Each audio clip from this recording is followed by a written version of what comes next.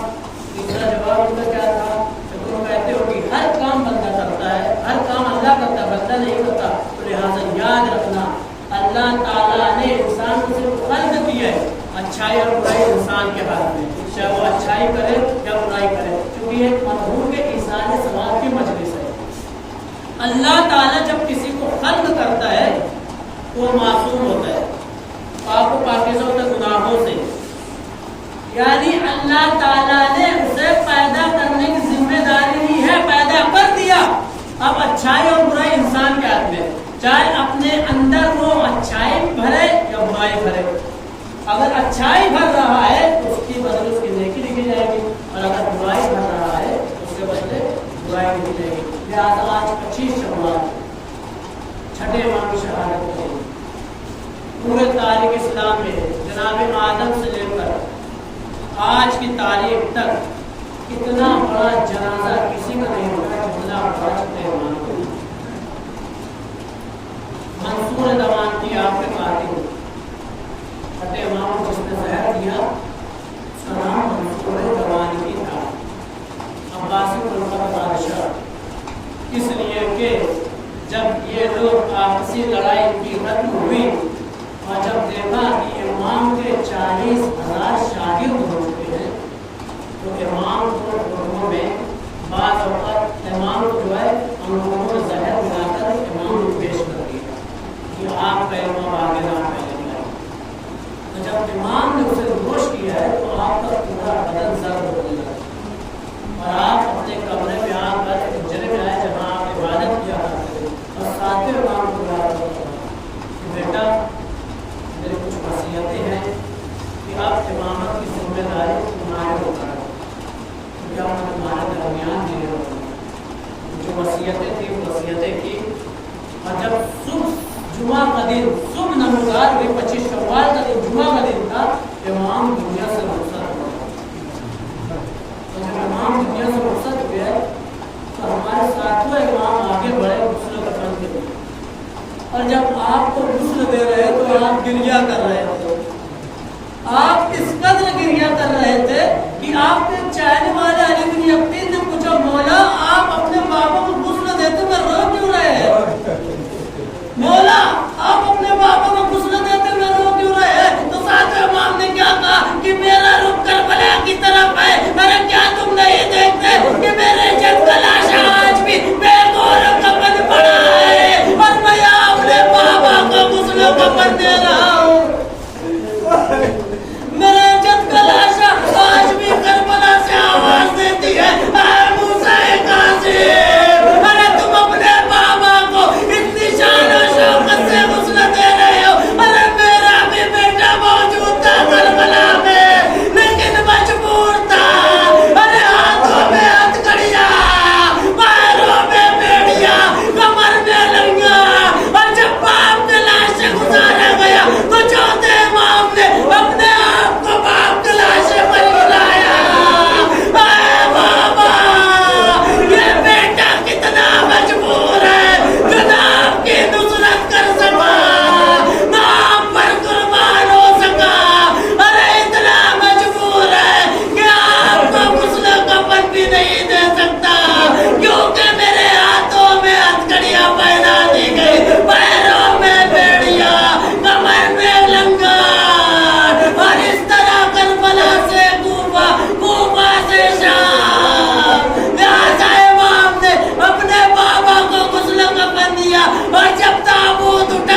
تمام مومنین سے گزارش ہے کہ ایک مرتبہ سورہ